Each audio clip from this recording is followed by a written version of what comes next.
"Excuse me, this is my seat." The words sliced through the air like a blade, sharp and cold. Marcus Bennett looked up from adjusting his seatbelt to find a woman staring down at him with the kind of disgust usually reserved for something stuck to the bottom of an expensive shoe. She stood in the aisle of the first-class cabin, blocking the flow of boarding passengers, one perfectly manicured hand resting on the handle of a cream-colored Hermes Birkin bag that probably cost more than his entire 4 years at MIT. Marcus froze. His fingers hovered over the buckle. Seat 1A. He checked his boarding pass again. British Airways Flight 295 to London. Seat 1A. First class. His name, Marcus Bennett, printed clearly in bold letters. The woman didn't wait for him to respond. She turned to the flight attendant, hovering nearby, a young Hispanic woman with kind eyes and a nervous smile. "There has been a mistake," the woman said, her voice dripping with the kind of confidence that comes from a lifetime of never being told no. "This boy is in my seat. Before we go any further, I need to know something. Where are you watching this from right now? Drop your city or country in the comments below. And if you have ever been told you don't belong somewhere, you earned your place, if you have ever had to prove yourself twice as hard just to be seen as half as worthy, then this story is for you. Hit that subscribe button because what happens next is going to leave you speechless." Now let me tell you what this woman, Victoria Ashford, didn't know. She didn't know that the quiet man sitting in seat 2B, the one wearing a faded baseball cap and a nondescript bomber jacket, wasn't just another passenger. He was James Caldwell, CEO and majority owner of the very airline she was standing on. And in exactly 18 minutes he was going to make a decision that would change her life forever. But we are getting ahead of ourselves. Let me rewind and show you how we got here. 40 minutes earlier, Marcus Bennett had stood in the middle of Terminal 7 at JFK International Airport, staring at the departure board like it might vanish if he blinked. British Airways, Flight 295 to London Heathrow, Gate 34, boarding in 20 minutes. He pressed his thumb against the corner of his boarding pass, feeling the slight texture of the paper, the raised ink where his name was printed. Marcus Bennett, Seat 1A, First Class. It still didn't feel real. 22 years old, fresh out of MIT with a degree in artificial intelligence and environmental engineering, and he had just won the Global Tech Innovation Award. The prize came with a full scholarship to Oxford University's summer program in sustainable technology, a $50,000 grant to develop his project, and a first-class ticket to London, courtesy of the award's primary sponsor. His project, an AI-powered water purification system designed to operate in drought-affected regions using atmospheric condensation, had beaten out over 8,000 submissions from 94 countries. The judges called it revolutionary. His mother called it a miracle. Marcus adjusted the straps of his backpack, a worn navy blue JanSport he had carried since sophomore year of high school. It had a patch sewn on to the bottom right corner where the fabric had torn during a late-night coding session in the university library. His roommate had stitched it up with dental floss because neither of them owned a sewing kit. That backpack had been with him through every all-nighter, every failed prototype, every moment of doubt. And now it was coming with him to first class. He walked toward the gate sneakers, squeaking slightly on the polished terminal floor. He wore a black hoodie with the MIT logo faded from too many washes. Dark jeans and high-top Nikes he had bought second-hand and scrubbed clean with a toothbrush. Comfortable, practical, his usual. But as he approached the gate and saw the other first-class passengers, a knot tightened in his stomach. A man in a charcoal gray suit carrying a leather briefcase. A woman in a silk blouse and pearls scrolling through her phone. An older couple dressed like they were heading to a country club. And then there was Marcus. Hoodie, backpack, sneakers. He glanced down at his boarding pass one more time. Seat 1A. He had checked it at the kiosk. He had checked it at security. He had checked it 17 times since printing it out the night before. The gate agent, a middle-aged woman with tired eyes, scanned his pass without looking up. "First class is boarding now," she said in a monotone voice, handing the pass back to him. "Enjoy your flight." Marcus walked down the jet bridge, his heart hammering against his ribs. The closer he got to the aircraft door, the cooler the air became. And then he stepped inside.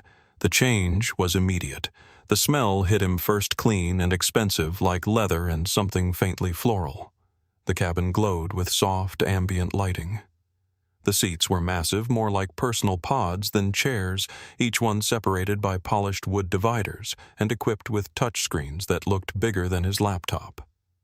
"Welcome aboard, a flight attendant," said, smiling warmly. She glanced at his ticket. "Oh, first class. Turn left, sweetheart. First seat on the left." Her smile didn't falter, but Marcus caught the flicker of surprise in her eyes. Just a micro-expression, a brief widening gone in half a second. He had learned to read those looks over the years. "Thank you," he said quietly. He turned left and found himself staring at seat 1A. It looked like a throne, a wide leather seat that reclined into a fully flat bed, a personal entertainment screen, a small cabinet with a reading light, a folded blanket and pillow waiting on the armrest. There was even a door, a sliding partition that could close off the entire suite for privacy. Marcus stood there for a moment, unable to move. This was his seat. He had earned it.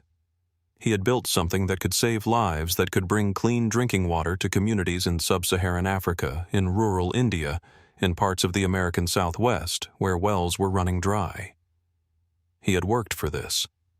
So why did he feel like an imposter?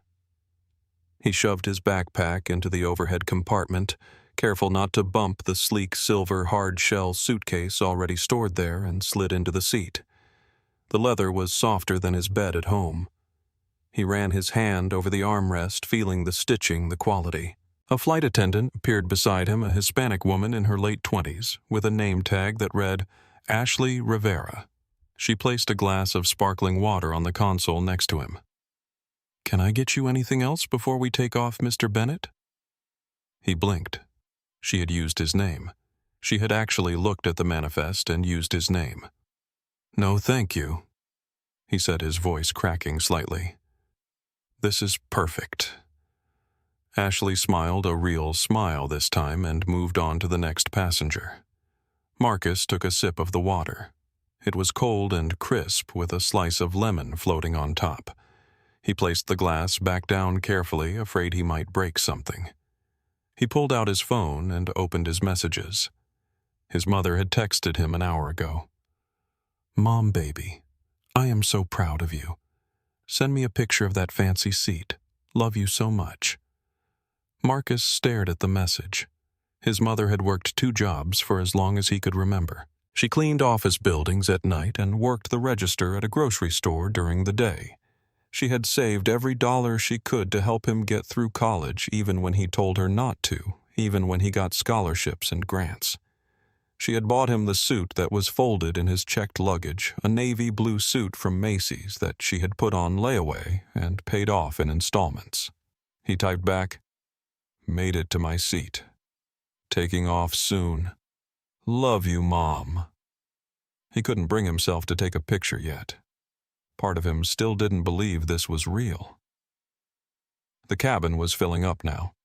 A businessman in his 50s settled into seat 1K across the aisle, immediately burying his face in the Wall Street Journal. Behind Marcus, in seat 2, an elderly woman pulled out a ball of yarn and knitting needles. And then the temperature in the cabin shifted. It wasn't a sound. It wasn't a smell. It was a presence, a pressure change, like the air itself had to make room. Victoria Ashford swept into the first-class cabin like she owned the plane. She was stunning in the way that only money and maintenance could create.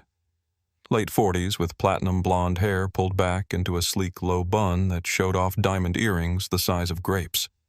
She wore a cream-colored silk blouse tucked into a fitted designer pencil skirt that hugged her frame perfectly. Her heels were Louboutin red-soled and sharp. A tailored blazer draped over one arm. The Hermes Birkin bag on the other arm was the color of fresh cream, and Marcus knew enough to recognize that it cost at least $20,000. She didn't look at the seats. She looked at the numbers above them, her eyes scanning with the precision of someone who had done this 1,000 times. She stopped at row 1. Her gaze dropped to Marcus. For a moment, she said nothing. She just looked at him, her eyes moving from his sneakers to his jeans to his hoodie to his face. It wasn't curiosity. It wasn't confusion. It was disgust, the same look someone gives when they step in something unpleasant. Marcus felt his stomach twist. He wanted to look away, but he forced himself to hold her gaze. Victoria turned away from him as if he didn't exist.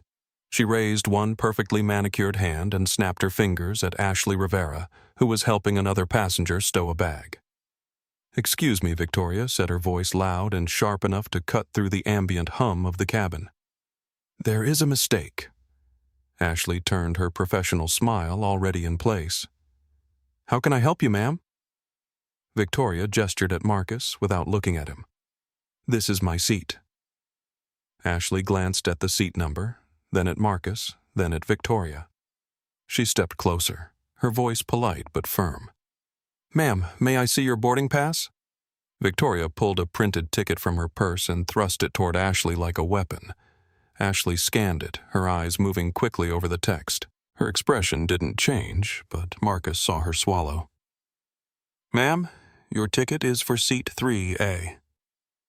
"That is impossible," Victoria said, her voice rising just enough to make the businessman in 1K lower his newspaper.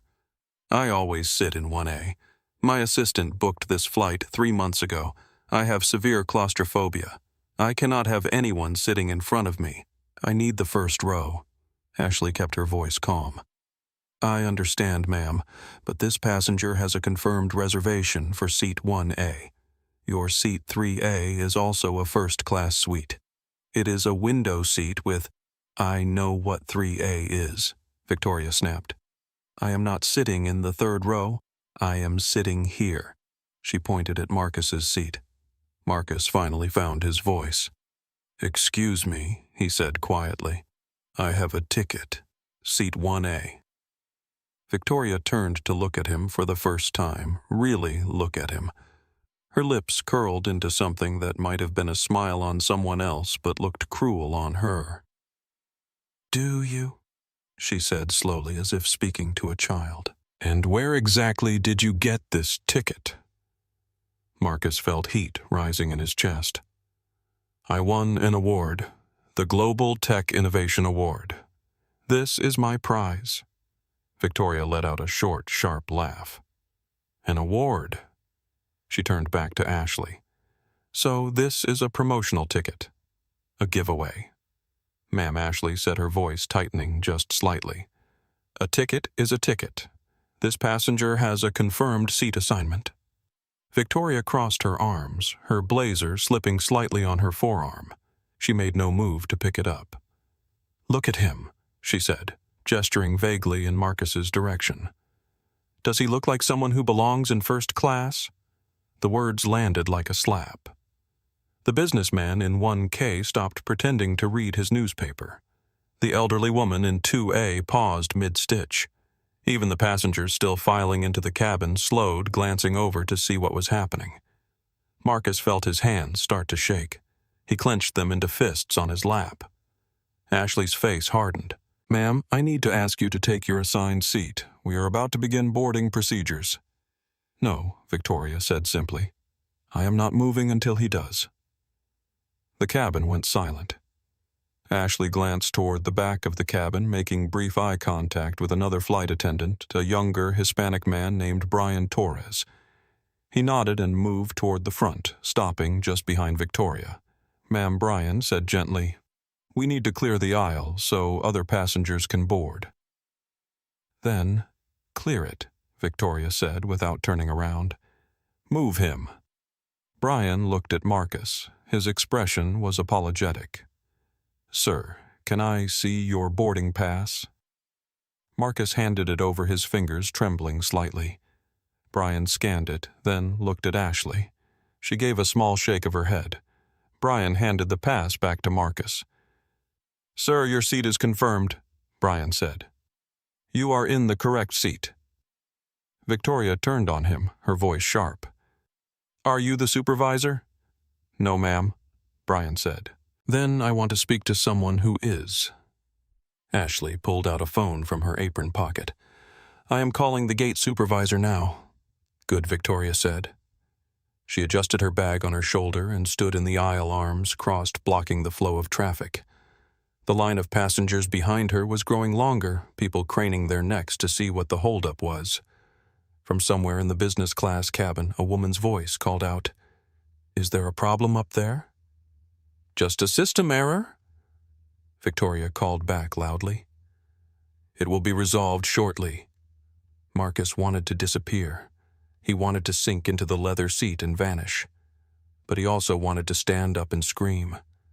He had done everything right. He had earned this seat.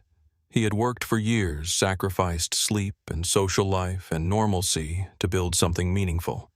And now this woman, this stranger, was treating him like he had stolen something. He looked past Victoria and caught the eye of a passenger in row 4, a young woman with dark hair pulled into a ponytail. She was holding her phone-up camera pointed directly at the scene. When she saw Marcus looking, she mouthed the words, "I am recording." Marcus gave her a small nod. Victoria didn't notice. She was too busy scrolling through her phone, tapping out a message with sharp, angry jabs of her thumb.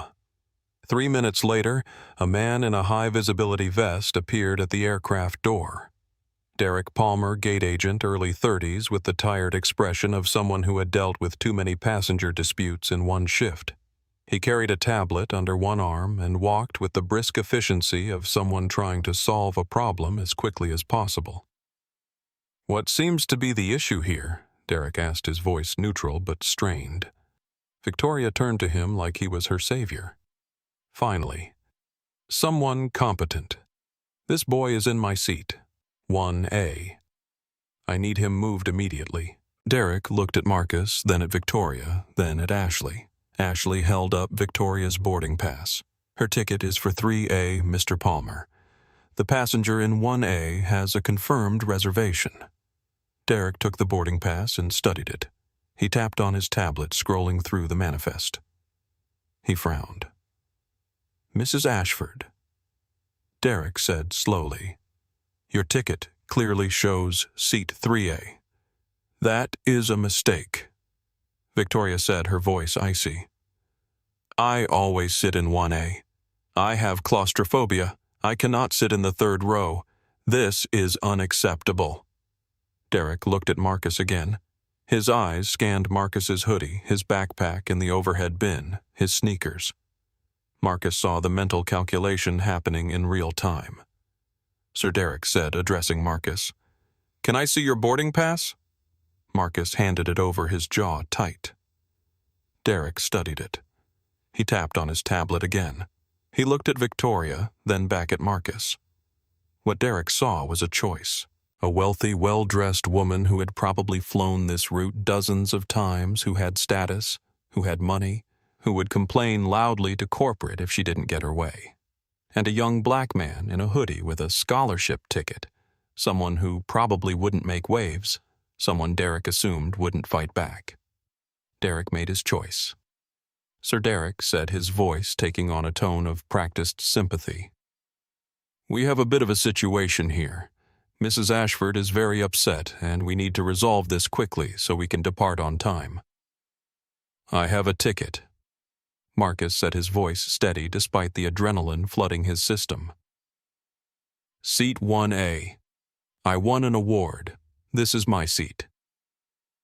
"I understand," that Derek said, lowering his voice as if that would make the conversation more private. "But sometimes the system overbooks, and in cases like this we have to prioritize full fare paying passengers over promotional tickets." "That is not true," Marcus said, louder now. A ticket is a ticket. You cannot just move me because she doesn't like where she is sitting. Victoria scoffed. Listen to him. He doesn't even understand how airlines work. The woman in row 4, Rachel Kim, a travel blogger from San Francisco, was still filming. She leaned forward slightly. This is not right, she said, her voice clear and firm. He has a valid ticket. You cannot remove him just because she is throwing a tantrum. Ma'am, Derek said sharply. Please, put your phone away. No, Rachel said. This is happening and people need to see it. Derek turned back to Marcus, frustration creeping into his voice. Sir, I am offering you a seat in Premium Economy Row 20. It is an aisle seat with extra legroom, and I can provide you with a $300 travel voucher for future use. Marcus stared at him. I do not want a voucher. I want the seat I paid for. You didn't pay for it, Victoria interjected. It was free. A handout. The words hung in the air like poison. Marcus felt something inside him crack. He looked around the cabin.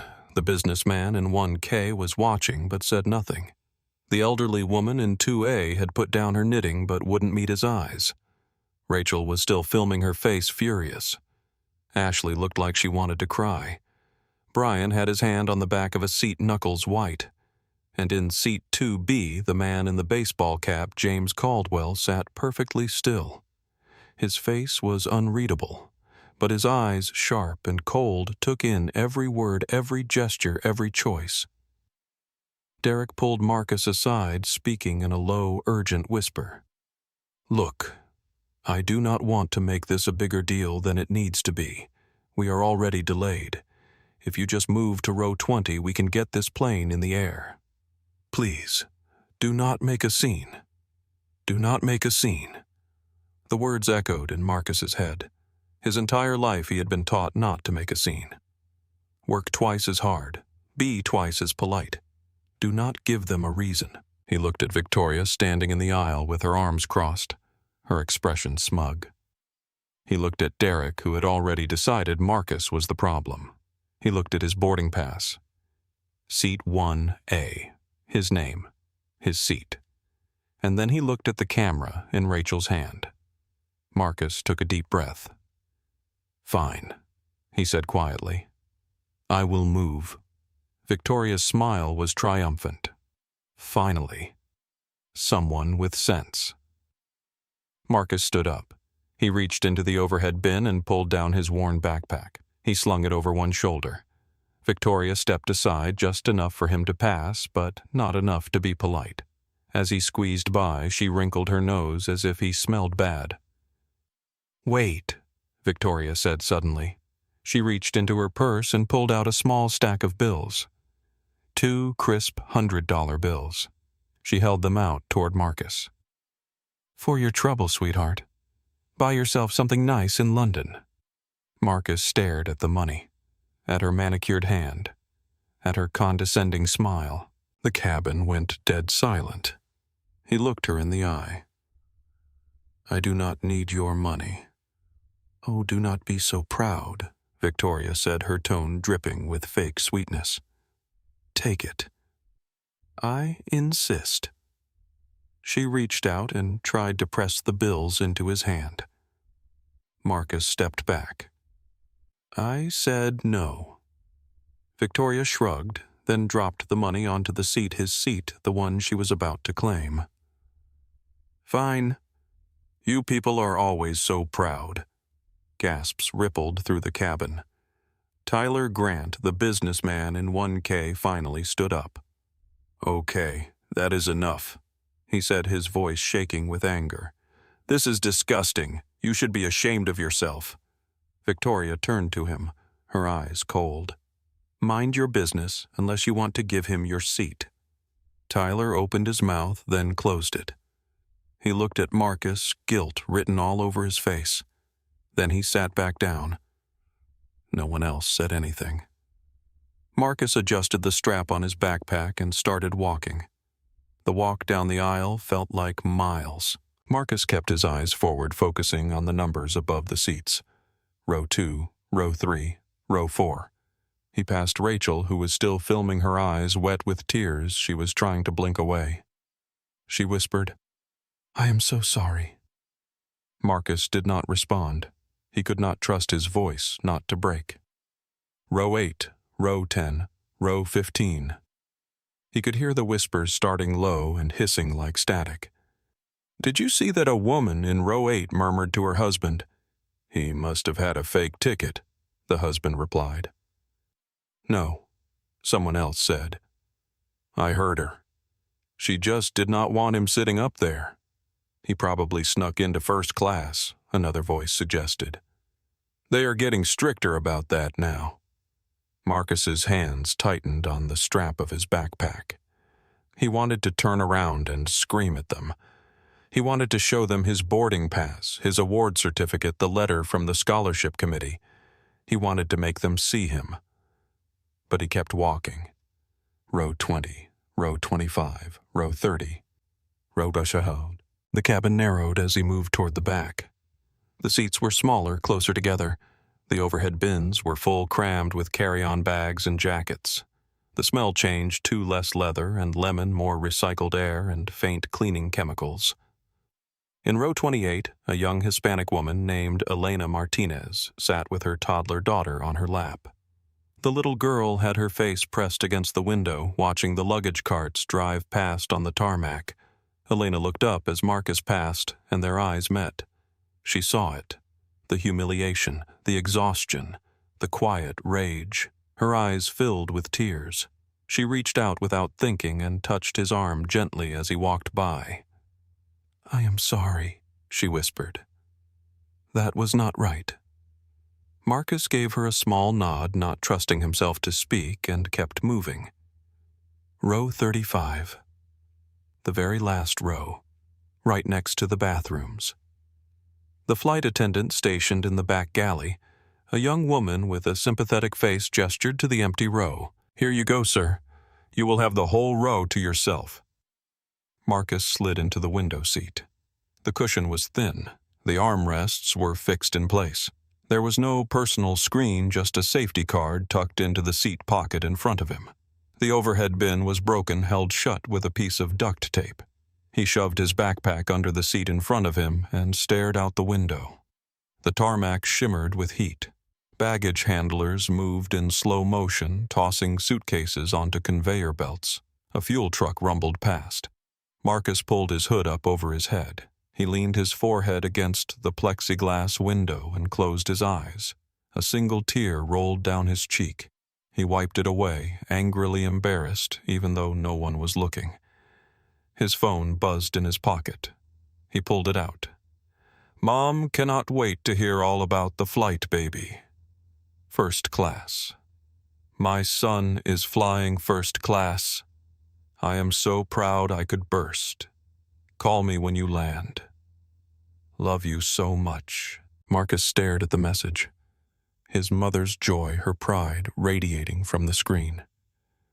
He could not tell her. He could not ruin this for her. She had sacrificed so much. She had worked herself to exhaustion so he could have opportunities she never had. She had bragged to everyone at church, to her co-workers, to the neighbors. "My baby is going to Oxford. My baby won an award. My baby is flying first class." He typed back slowly, his hands shaking. "Marcus, it is amazing, Mom. About to take off. I will call you when I land. Love you." He hit send, then locked his phone and shoved it into his pocket. He tilted his head back against the seat and closed his eyes, trying to breathe through the tightness in his chest. Back in first class, Victoria Ashford settled into seat 1A with a satisfied sigh. She placed her Birkin bag in the storage compartment, adjusted the seat settings, and reclined slightly, testing the massage function. Ashley Rivera approached with a tray. "Champagne, Mrs." Ashford Victoria took the glass without looking at her. "Finally. If you had just done this from the start, we would not have wasted everyone's time." Ashley's smile was tight professional. "Is there anything else I can get for you?" "Yes," Victoria said, scrolling through her phone. I will need the Wi-Fi password. I want to post about this disaster. Ashley rattled off the password and walked away. Her jaw clenched so hard it hurt. In the galley, Brian Torres was pouring orange juice into plastic cups, his hands shaking with suppressed anger. "That was wrong," he whispered to Ashley. "We just let her bully that kid out of his seat." "What were we supposed to do?" Ashley hissed back. Derek made the call. "He is the gate supervisor. We do not have the authority to override him. We should have tried harder." And gotten written up. Ashley shook her head. "I have a family to feed, Brian. I cannot afford to lose this job." Brian said nothing. He just kept pouring juice, his face twisted with guilt. In seat 1K, Tyler Grant stared at his Wall Street Journal without reading a single word. The guilt was eating at him. He had seen the injustice happening right in front of him, and he had done nothing. He had spoken up for maybe 10 seconds, then sat back down the moment Victoria pushed back. He told himself it was not his problem. He told himself he did not want to get involved. But the truth was simpler and uglier. He had been a coward. Tyler folded the newspaper and placed it on the console beside him. He looked across the aisle at Victoria, who was now taking a selfie in the first-class seat, champagne glass, raised lips pursed into a pout. His stomach turned. In row 4, Rachel Kim was still recording. Her hand was cramped from holding the phone up for so long, but she did not stop. She had captured the entire exchange Victoria's demand. Derek's decision, the money being thrown, Marcus's quiet dignity as he walked away. She stopped recording and immediately opened the X app on her phone. Her fingers flew over the keyboard. Rachel Kim at Travel with Rachel. Watching a young black scholarship winner get forced out of his first-class seat by a wealthy white woman on at Skybridge Air Flight 295. She literally threw money at him. This is 2025. This is disgusting. Hashtag boycott Skybridge, hashtag racism, hashtag airline shame. She attached the video and hit post. Within seconds, the first likes started rolling in. In seat 2B, James Caldwell had not moved. He sat perfectly still, his baseball cap pulled low, his face unreadable. But beneath the brim of that cap, his eyes were sharp and cold. He pulled out his phone and typed a single message. James Monica, initiate Protocol 7. Target Flight 295. Passenger, Victoria Ashford. Gate Agent Derek Palmer. Full documentation required. He hit send. 3 seconds later, his phone buzzed. Monica Caldwell confirmed. Standing by. James placed his phone face down on the armrest and folded his hands in his lap. He waited. Victoria Ashford posted the selfie to her Instagram account with a caption that made her smile. Victoria Ashford _luxury. Finally settled into my seat. Some people just do not understand that status matters. If you cannot afford first class, do not pretend you belong there. Hashtag first class life. Hashtag travel goals. Hashtag know your place. Hashtag luxury travel. She added a champagne emoji and hit share. The post went live to her 14,000 followers, most of whom were fellow society wives, country club friends, and luxury brand accounts that occasionally gifted her products in exchange for posts. Within minutes, the comments started rolling in. At luxury lifestyle _daily, absolutely standards exist for a reason. At classy not trashy 88. You handled that so well. Some people have no self-awareness. But then the tone shifted. At Justice Matters 2025. Did you just brag about kicking a scholarship kid out of his seat at Travel with Rachel? You are trending for all the wrong reasons, Victoria. Check Twitter. Victoria frowned and switched apps. She typed her name into the search bar. Her face went pale. Rachel's video had gone viral. In less than 20 minutes, it had been viewed 1.2 million times. The The comments were brutal. "This is horrifying." She threw money at him like he was a servant. "I am never flying Skybridge again. Find out who she is. She needs to be held accountable." Victoria's hands started to shake. She scrolled through the comments, her chest tightening. Someone had already identified her. Her Instagram account had been found and linked in the replies. People were flooding her page, leaving angry comments on every post. "Racist, disgusting human being.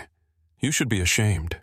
Victoria locked her phone and shoved it into her purse. She drained the rest of her champagne in one gulp and raised her hand to summon Ashley. "Another glass," she snapped. Ashley brought the bottle and poured in silence. Victoria did not notice the coldness in Ashley's eyes. The captain's voice crackled over the intercom, smooth and practiced. "Good afternoon, ladies and gentlemen. This is Captain Daniel Morrison. We have been cleared for pushback. Flight attendants, please prepare the cabin for departure. Our flight time to London today will be approximately 7 hours. Sit back, relax, and enjoy the flight." The engines rumbled to life, a deep, vibrating hum that Marcus could feel in his bones. The plane lurched slightly as the tug began pulling it away from the gate. Marcus stared out the window, watching the terminal slide past. His reflection stared back at him in the glass, hollow-eyed and exhausted. He pulled out his phone one more time. Marcus made it to the plane. About to take off. "Love you, Mom." He locked the phone and closed his eyes, leaning his head back against the seat. The plane rolled forward, turning slowly onto the taxiway. The engines grew louder, building power. Marcus felt the familiar sensation of acceleration, the pressure pushing him back into his seat as the aircraft picked up speed. And then, without warning, the engines cut back. The plane slowed. Marcus opened his eyes. Around him, passengers shifted in their seats, confused murmurs spreading through the cabin. The plane came to a complete stop in the middle of the taxiway, several hundred yards from the runway. The cabin went silent, except for the hum of the air vents. Then the captain's voice returned, and this time, the smooth professionalism was gone. His tone was clipped, serious, urgent. "Ladies and gentlemen, this is Captain Morrison. We have received a priority directive from air traffic control to abort our takeoff clearance and return immediately to the gate. This is a code red security matter involving passenger verification. Please remain seated with your seatbelts fastened. We will provide more information as soon as possible." The cabin erupted. Security matter. "Someone is on this plane who should not be here." Oh my God. Is it a bomb? Marcus's heart started pounding. He looked around, but from the back of the plane he could not see anything. In first class, Victoria sat up straighter, her champagne forgotten. She turned to the woman across the aisle, a passenger she did not know but felt comfortable addressing anyway. "I bet it is him," Victoria said loudly, her voice carrying through the cabin. "The boy. I told them something was wrong with his ticket. They are probably realizing now that it was fake." The woman frowned. "You think—" "Of course," Victoria said, warming to her own narrative. "I have flown enough to know when something does not add up. He probably bought that ticket off some website. Or worse, stole someone's information." Rachel Kim, still in row 4, turned around in her seat and stared at Victoria with open disgust. "You are unbelievable," Rachel said. Victoria ignored her. The plane executed a slow, agonizing U-turn, the engines whining as it reversed course. Marcus sat frozen in his seat, his mind racing. Was this about him? Had Derek reported his ticket as fraudulent? Was he about to be arrested? His hands were shaking. He gripped the armrests, his knuckles white. The plane crept back toward the gate, every second stretching into eternity. When the plane finally docked at the gate, the seatbelt sign turned off with a soft chime. But the door did not open right away. Passengers shifted nervously. Some stood up, reaching for their bags, unsure what to do. Then the door opened, and the first people to step onto the aircraft were not airline staff. They were police. Two Port Authority officers, both in full uniform, walked into the cabin with calm, measured steps. Behind them came two men in dark suits, earpieces, visible faces, serious. Airport security. The lead officer, a burly man in his 40s with a thick mustache, stopped just inside the first-class cabin. His name tag read Sergeant Davis. Victoria stood up immediately, waving her hand like she was hailing a taxi. Officers, she called out, her voice loud and sharp.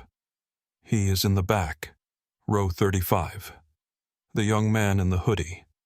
I told the crew earlier that something was wrong with his ticket. You need to remove him immediately. Sergeant Davis did not even glance at her. He walked directly past her, past row 1 and stopped at row 2. He stopped in front of seat 2B. He looked down at the man in the baseball cap.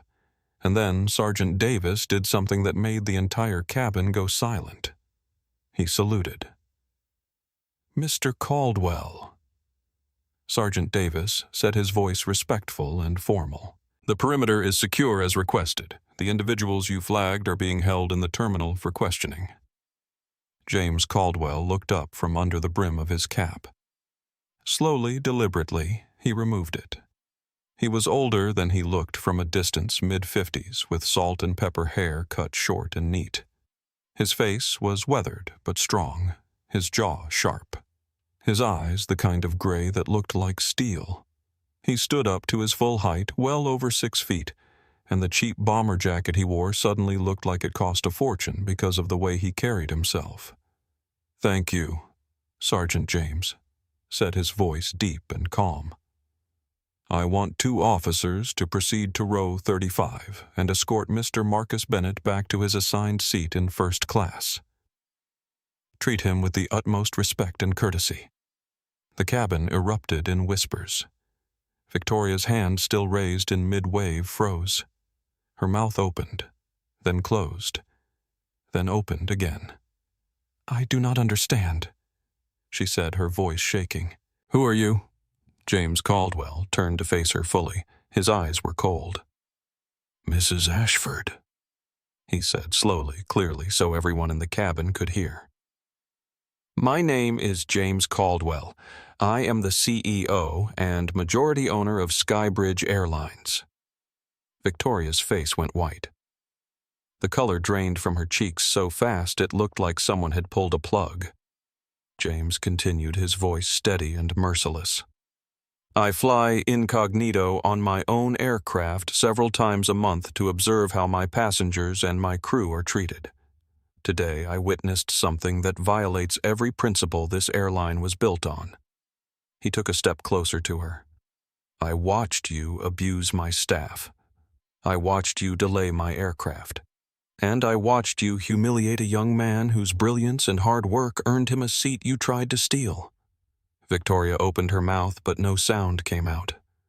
Gasps and murmurs spread through the cabin like wildfire. The atmosphere in the cabin had shifted from confusion to something electric, something dangerous. Passengers who had been half asleep were now fully alert, leaning into the aisles, craning their necks to see what was happening in first class.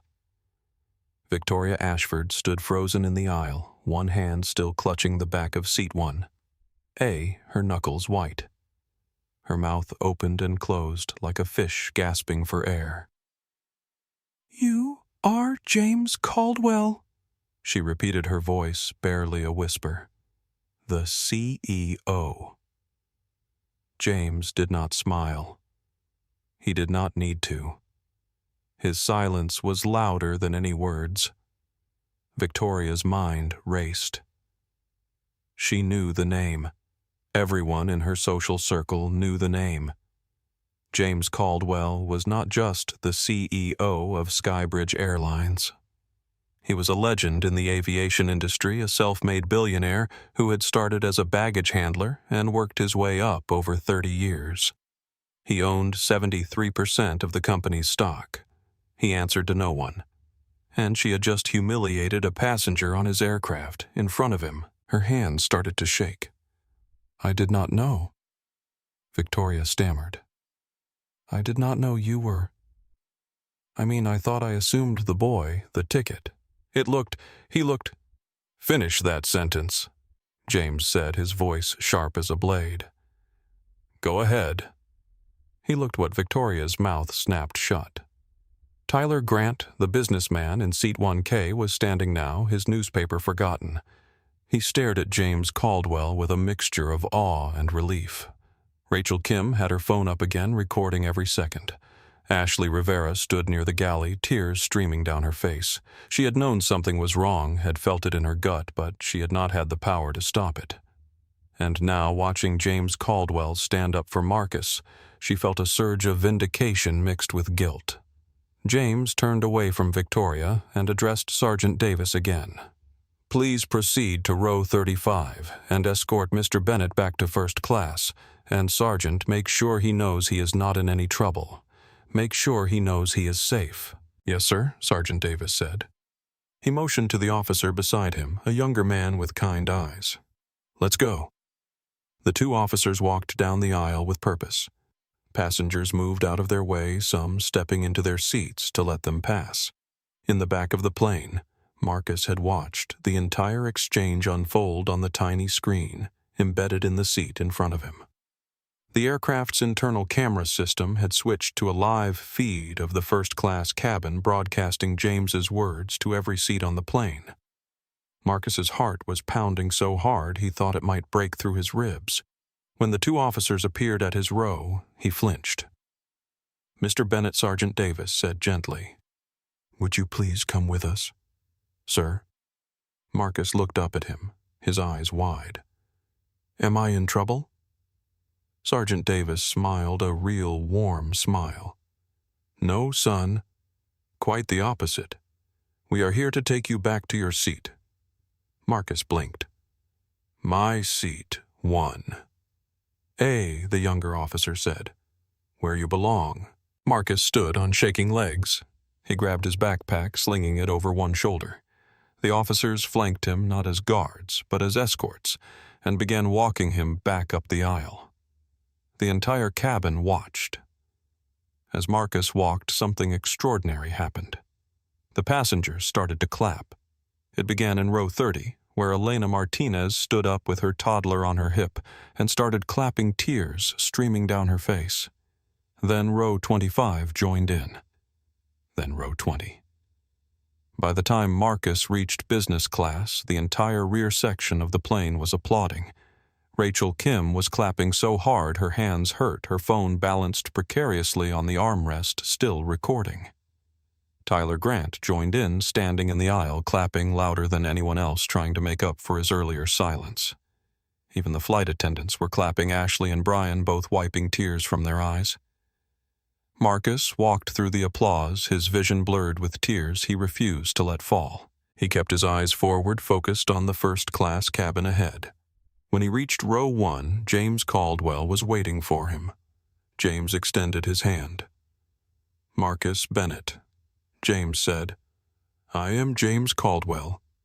I am deeply sorry for what you endured today." Marcus took his hand, his voice trembling. "Thank you, sir." "No," James said firmly. "Thank you. Thank you for handling yourself with dignity and grace under circumstances that would have broken most people. You showed more class in the last 30 minutes than most people show in a lifetime." Marcus nodded, not trusting himself to speak. James gestured to seat 1A. "This is your seat, Marcus." It always was. "Please sit down." Marcus slid into the seat, the same seat he had been forced to leave less than an hour ago. The leather felt different now, not intimidating, but welcoming, like it had been waiting for him to return. Ashley appeared beside him with a fresh glass of champagne. "Mr. Bennett," she said, her voice thick with emotion. "I am so sorry. I should have fought harder." Marcus looked up at her. "You did what you could." "Thank you." Ashley nodded, wiping her eyes, and stepped back. James turned to face Victoria. Victoria Ashford had not moved. She stood in the aisle, her Birkin bag clutched to her chest like a shield, her perfectly styled hair slightly disheveled from the stress. Mrs. Ashford James said, his voice calm but cold. "May I see your boarding pass, please?" Victoria's hands shook as she pulled the ticket from her purse and handed it over. James studied it for a moment, then handed it to Ashley. "Ashley," he said, "pull up Mrs. Ashford's passenger profile."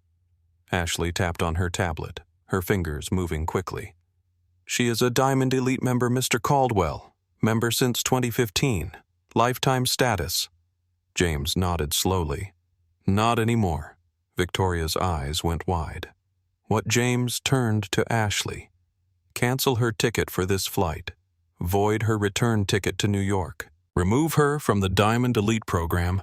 Delete her account and place Victoria Ashford on the Skybridge Airlines permanent no-fly list, effective immediately. The cabin went silent. "You cannot do that," Victoria whispered, her voice breaking. "My husband. He knows people on your board. He will sue you. He will." James pulled out his phone and held it up. "Mrs. Ashford, I do not have a board. I own 73% of this airline. I am the final authority. There is no one to appeal to." He tapped the screen, dialing a number. The phone rang once before a woman's voice answered. "Monica Caldwell speaking." "Monica, it's me," James said. "I need you to make 3 calls. First contact, Richard Ashford. Inform him that his wife has been permanently banned from Skybridge Airlines due to discriminatory conduct and violation of our passenger code of conduct." Victoria let out a strangled sob. "Second," James continued, "call our legal team. I want a full incident report filed with the FAA and the Department of Transportation within the hour. Third, contact our PR department. We are issuing a public statement about today's events. Full transparency. No spin." "Understood," Monica said. "Anything else?" "Yes," James said, his eyes fixed on Victoria. "I want a full audit of every passenger complaint filed by or against Mrs. Ashford in the last 5 years. If there is a pattern of behavior, I want it documented." Victoria's face crumpled. "You are ruining my life." "No," Mrs. Ashford James said quietly. "You did that yourself. I am simply holding you accountable." He ended the call and slipped the phone back into his pocket. Sergeant Davis James said, "Mrs. Ashford is no longer a passenger on this flight. She is trespassing on my aircraft. Please escort her off." Victoria looked around wildly, searching for an ally, someone who would defend her. No one met her eyes. Tyler Grant looked away. The elderly woman in 2A had gone back to her knitting. Rachel Kim lowered her phone, her expression cold. Victoria's voice rose to a shriek. "This is discrimination. I am the victim here. You are targeting me because you are a racist, Rachel," Kim said flatly. "And now the whole world knows it." Victoria spun around to face her fury and desperation in her eyes. "You do not know anything about me." Rachel held up her phone. "I know what I saw. And so do 2.8 million people who have watched the video I posted." Victoria's face went gray. The officers stepped forward. "Ma'am," Sergeant Davis said, "you need to gather your belongings and come with us." Victoria did not move. "I am not going anywhere," ma'am, the younger officer said gently. "If you refuse to leave voluntarily, we will have to arrest you for interfering with a flight crew and trespassing on an aircraft. You can walk off, or you can be carried off in handcuffs. Your choice." Victoria looked at James one last time, her eyes filled with tears of rage and humiliation. James said nothing. His expression did not change. Victoria grabbed her Birkin bag and her blazer. Her hands were shaking so badly she almost dropped them. She stumbled past Marcus, her expensive heels catching on the edge of the carpet. She did not look at him. As she walked down the aisle toward the door, the passengers watched in silence. No one said a word. No one moved. She reached the jet bridge and disappeared from view, flanked by the 2 officers. The door closed behind her with a heavy, final thud. For a long moment, no one spoke. Then Tyler Grant started clapping again. This time the entire cabin joined in. First class, business class, economy, everyone. The applause was deafening. Marcus sat in his seat, overwhelmed, tears finally spilling down his cheeks. He did not wipe them away. He let them fall. James sat down in seat 2B and buckled his seatbelt. He turned to Marcus. "How are you holding up?" Marcus let out a shaky laugh. "I have no idea." James smiled. "That is fair?" Marcus looked at him. "Why did you do that?" "You did not have to step in." "Yes, I did," James said simply. "I built this airline on the principle that everyone deserves to be treated with respect. If I let what happened to you slide, then everything I have built means nothing." Marcus nodded, absorbing the weight of those words. James reached into his jacket pocket and pulled out a business card. He handed it to Marcus. "When you get to Oxford," James said, "I want you to call me. I fund a lot of research in sustainable technology. I would love to hear more about your water purification system." Marcus took the card, his hands still trembling. Really, James said. "Talent like yours deserves support. And I want to make sure you have every opportunity to change the world." Marcus stared at the card, at the embossed name, the gold lettering. "Thank you," he whispered. James leaned back in his seat. "Now let's get this plane in the air. You have a program to get to." In the terminal, Victoria Ashford stood in a holding room with 2 security officers. Her phone buzzed incessantly in her purse. She pulled it out with shaking hands. 17 missed calls from her husband. 43 notifications from Instagram. 12 text messages. She opened the texts. "Richard, her husband, Victoria. What the hell did you do? James Caldwell's office just called me. They are pulling the Riverside development deal. That is $40 million. Call me now." Her sister. "Are you seriously trending on Twitter right now? What were you thinking?" Her best friend. "I just saw the video." Victoria. "This is bad. This is really bad." She opened X. Her name was trending. Number 3 in the United States. The video Rachel had posted had been viewed over 5 million times. The comments were brutal, savage, unforgiving. She has been identified as Victoria Ashford, wife of real estate developer Richard Ashford. Someone find out where she works. She needs to be fired. This is what entitlement looks like. I hope she never flies again. Victoria's hands were shaking so badly she almost dropped the phone. A knock on the door made her jump. A TSA agent stepped in. "Mrs. Ashford, you are free to go. However, you are banned from boarding any Skybridge Airlines flight. You will need to make alternate travel arrangements." Victoria stared at him. "I need to get to London. My return flight has been cancelled," the agent said. "You will need to book with another airline." He stepped out and closed the door. Victoria sank into a chair, her legs giving out beneath her. Her phone buzzed again. "Richard, do not come home until we figure this out. The press is camped outside. This is a disaster." Victoria Ashford, for the first time in her adult life, had no idea what to do. Back on the aircraft, the captain's voice came over the intercom, lighter this time, almost relieved. "Ladies and gentlemen, this is Captain Morrison. We apologize for the delay. We have been cleared for pushback and should be in the air within the next 10 minutes. Thank you for your patience." The cabin erupted in applause again, this time for the captain, for the crew, for the simple fact that justice had been served. James Caldwell stood up and addressed the cabin one more time. "Ladies and gentlemen," he said, his voice carrying easily through the first-class section, "I want to thank you for your patience today. What you witnessed was unacceptable, and I take full responsibility for allowing it to happen on my aircraft." Murmurs of disagreement rippled through the cabin. James held up a hand. "No," he said firmly. "I mean it. My crew followed protocol, but protocol failed. That is on me, and I promise you it will not happen again." He gestured toward Marcus. "Marcus Bennett is not just a scholarship winner. He is a symbol of what happens when hard work meets opportunity." His work in sustainable water purification has the potential to save millions of lives. He earned his place in that seat, and he should never have been made to feel otherwise. The applause started again, slower this time, but deeper, more heartfelt. James continued. Skybridge Airlines will be implementing new training protocols effective immediately.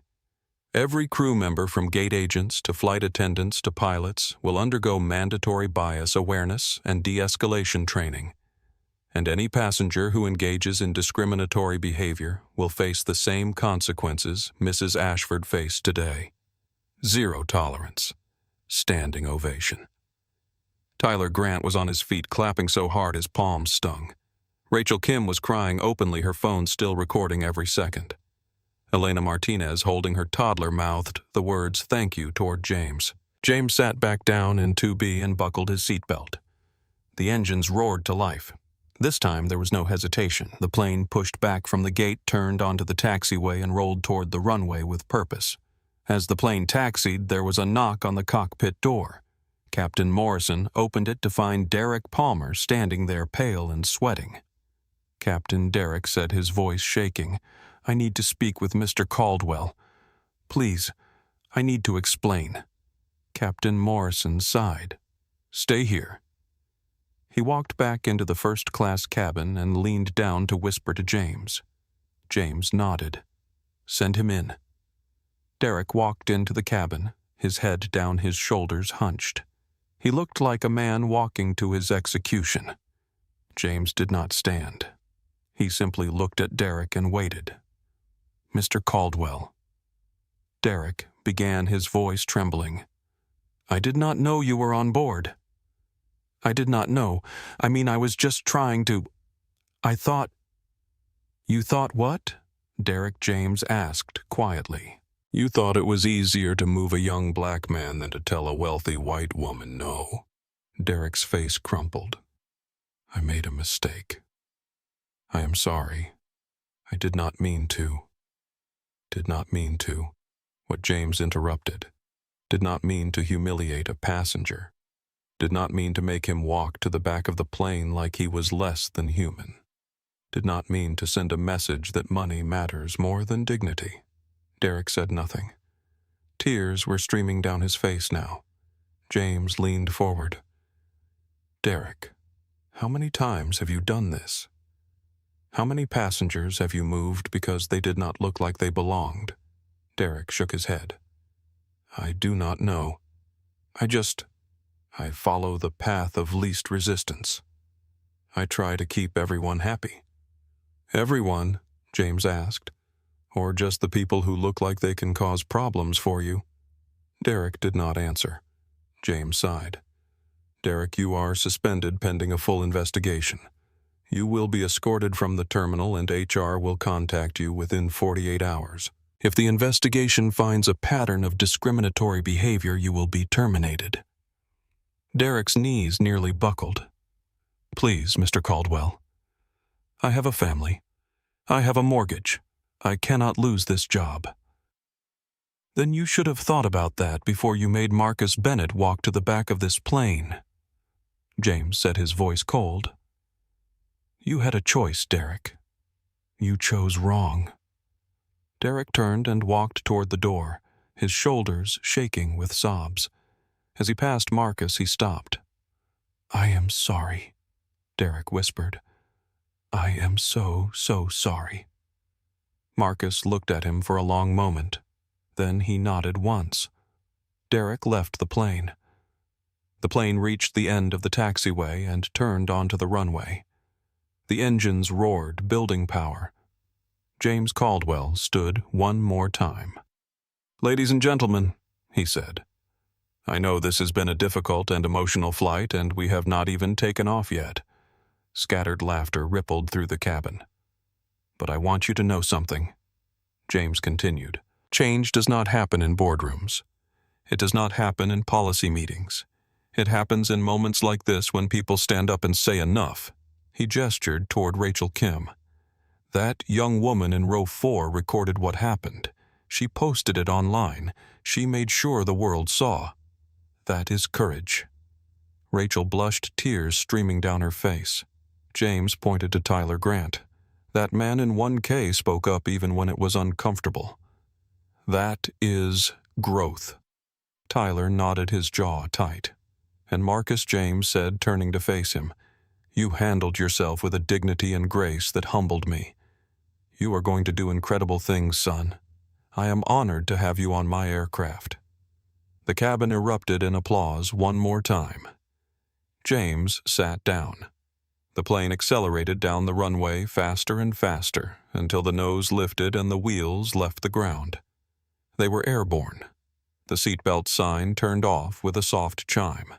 The cabin lights dimmed to a warm, soothing glow. Marcus sat in seat 1A, staring out the window as New York City shrank beneath them. The skyscrapers looked like tiny models. The cars were dots.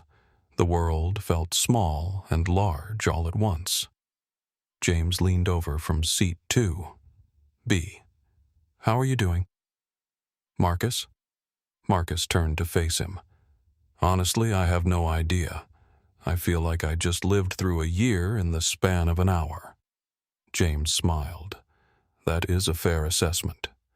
They sat in silence for a moment. Then James said, "Tell me about your water purification system. I read the abstract of your proposal, but I want to hear it from you." Marcus hesitated, then started to speak. His voice was soft, at first uncertain, but as he explained the AI algorithms, the atmospheric condensation process, the potential to bring clean water to communities in sub-Saharan Africa. His voice grew stronger. James listened intently, asking questions, nodding, making notes on a small pad of paper. "This is brilliant," James said when Marcus finished. "Truly. Have you thought about scaling it?" Marcus laughed. "I'm still trying to get through the Oxford program. Scaling feels like a dream that is 5 years away." "What if it was not?" James asked. "What if you had the funding, the resources, the partnerships you needed to bring this to market? Now?" Marcus stared at him. "Are you serious?" James pulled out his business card again. "Call me when you land. Let's talk about what it would take to turn this dream into reality." Marcus took the card, his hands trembling. "Why are you doing this?" James leaned back in his seat. "Because 30 years ago I was you. I was a baggage handler at a regional airport in Ohio. I wore a second-hand uniform and worked double shifts to pay for community college classes. And one day a passenger, a businessman, saw me reading an aviation management textbook during my lunch break. He asked me about it. I told him my dream was to run an airline someday." James smiled at the memory. He laughed. "He told me I was dreaming too big. But then he handed me his card and said, 'If you are serious, call me.' I called him. He mentored me. He opened doors I did not even know existed. And now here I am." "So this is you paying it forward," Marcus said. "This is me making sure the next generation does not have to fight as hard as I did." James said, "You deserve support, Marcus. Not just because of what you have built, but because of who you are." Marcus wiped his eyes. "Thank you, sir. Truly." James nodded. "Now get some sleep. You have a long flight ahead." As Marcus reclined his seat and closed his eyes, the world outside the aircraft was moving fast. Rachel Kim's video had now been viewed over 8 million times. News outlets were picking it up. CNN and BBC. The New York Times all running stories about the incident. Wealthy woman banned from airline after discriminatory tirade against scholarship winner. The comments section was on fire. This is what accountability looks like. James Caldwell is a hero. That young man handled it with so much class. I am never complaining about my seat again. In the terminal at JFK, Victoria Ashford sat alone in a corner, her face hidden behind oversized sunglasses. Her phone had not stopped buzzing. She had turned off notifications, but she could still feel the vibrations, relentless and accusing. Her husband had stopped answering her calls. Her friends had stopped texting. Her social media accounts were being flooded with hate. She booked a ticket on a different airline, a middle seat in economy, and paid 3 times the normal price because it was last minute. As she walked to her new gate, a stranger recognized her. "You should be ashamed of yourself," the stranger said. Victoria kept walking, her head down her heels, clicking on the tile floor. For the first time in her life, she was anonymous in the worst possible way. Back on the plane, Elena Martinez was texting her husband. "Elena, you are not going to believe what just happened.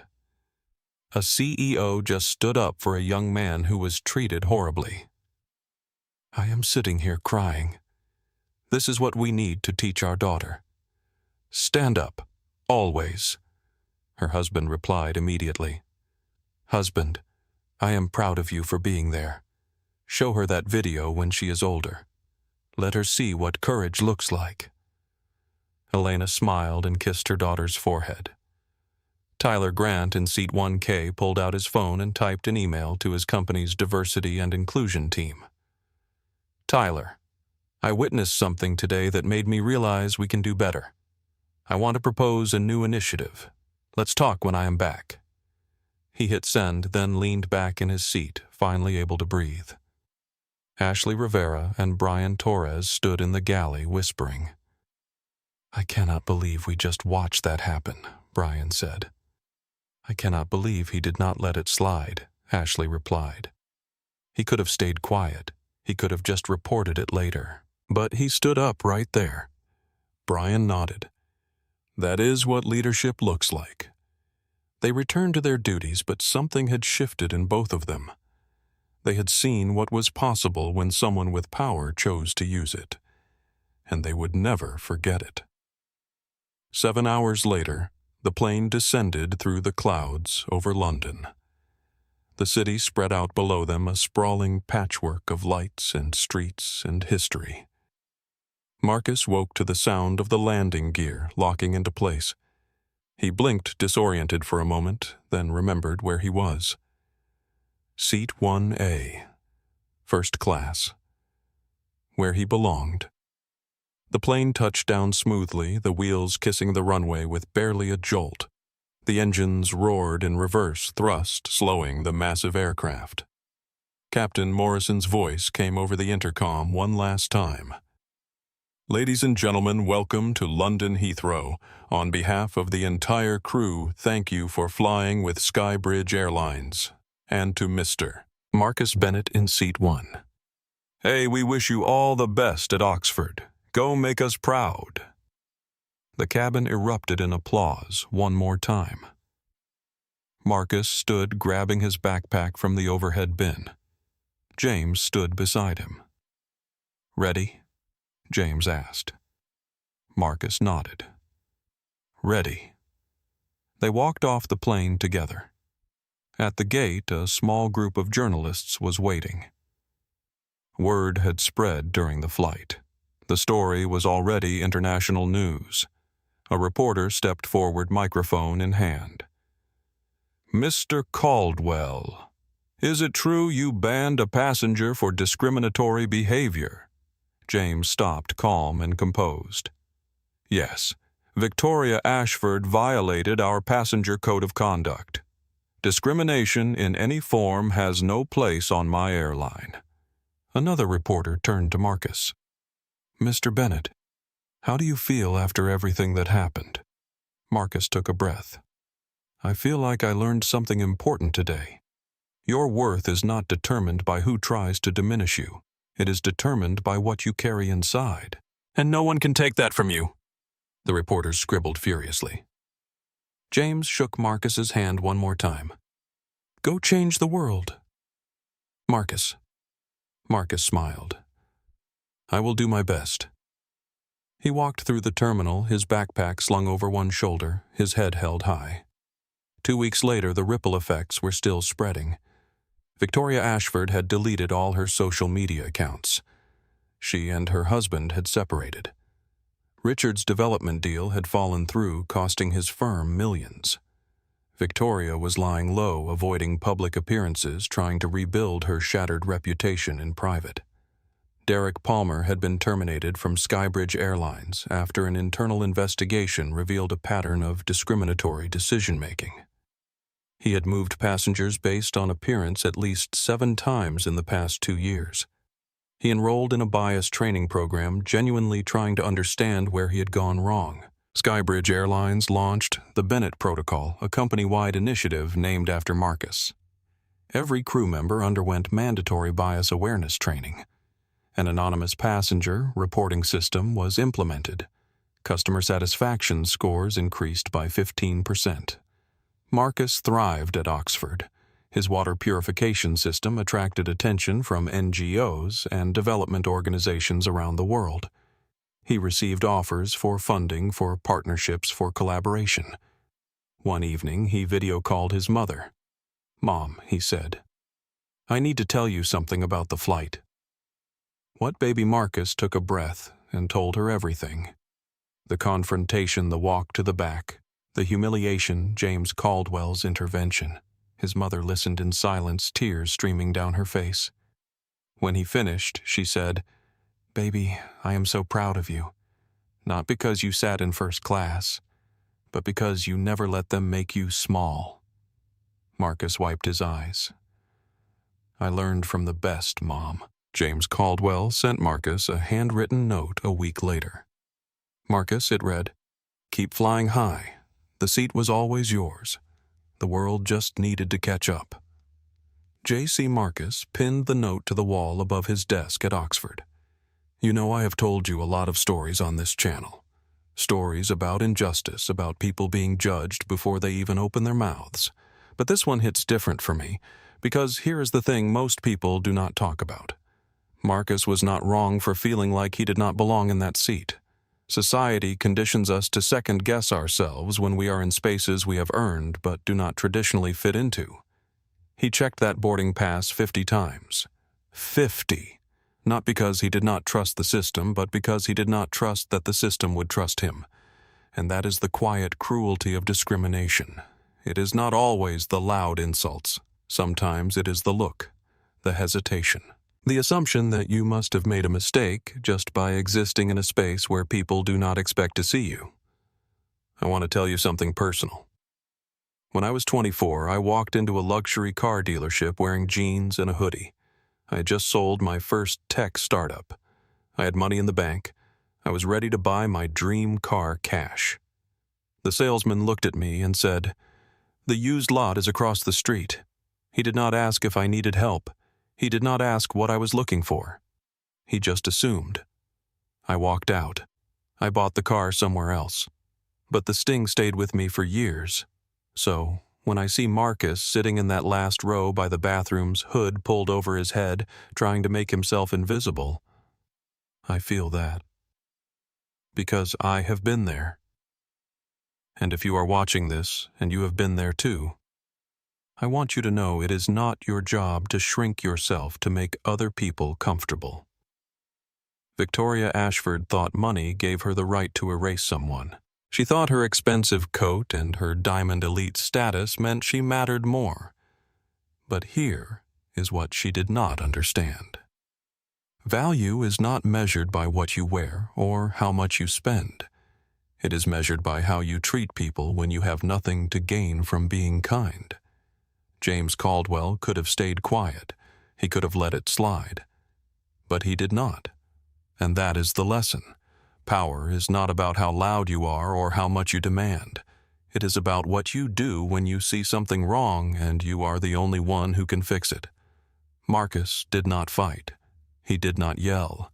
He stayed calm even when everything in him probably wanted to scream. That is not weakness. That is strength. That is maturity. And that is what made his victory so sweet. Now, I know some of you are thinking this story is too perfect. This never happens in real life. And you are right. Most of the time, the Victorias of the world get away with it. Most of the time, there is no James Caldwell sitting in seat 2B. Most of the time, the Marcus Bennetts of the world walk off the plane and swallow the injustice because speaking up feels too risky. But that does not mean we stop telling these stories. Because stories like this remind us what is possible. They remind us that sometimes, just sometimes, justice shows up exactly when it is needed. So here is my advice to you. If you are Marcus, keep your head up, keep your documentation ready, and never ever apologize for being in a space you earned. You belong there. Do not let anyone tell you otherwise. If you are James, use your power. If you see something wrong and you have the ability to fix it, do not wait. Do not stay silent. Your voice matters more than you know. If you are Ashley or Brian, speak up, even when it is hard. Yes, you might face consequences, but staying silent has consequences too. And you have to live with yourself. And if you are Victoria, check yourself. Because the world is watching now. Everyone has a camera. Everyone has a voice. And your cruelty will not stay hidden anymore. I started this channel because I believe stories have power. They show us who we are. They show us who we can be. And they remind us that change is possible, one flight, one conversation, one moment of courage at a time. Marcus Bennett is out there right now building technology that will bring clean water to millions of people. He is not famous because of what happened on that flight. He is famous for what he is building with his mind and his hands. The flight was just one moment. His legacy is what comes after. So if you are watching this, and you have ever been told you do not belong, whether it is on a plane, in a boardroom, in a classroom, or anywhere else, I want you to hear this. You belong. Not because someone gave you permission, but because you earned it. And no one, no matter how wealthy, how loud, or how entitled, has the right to take that from you. Drop a comment below and tell me, have you ever been in a situation where someone judged you before they knew you? How did you handle it? Let's build a community where we lift each other up instead of tearing each other down. And if this story moved you, hit that subscribe button. Share this video, because the more we talk about these moments, the less they happen. Thanks for watching. I will see you in the next one. And remember, your seat is waiting. Do not let anyone take it from you.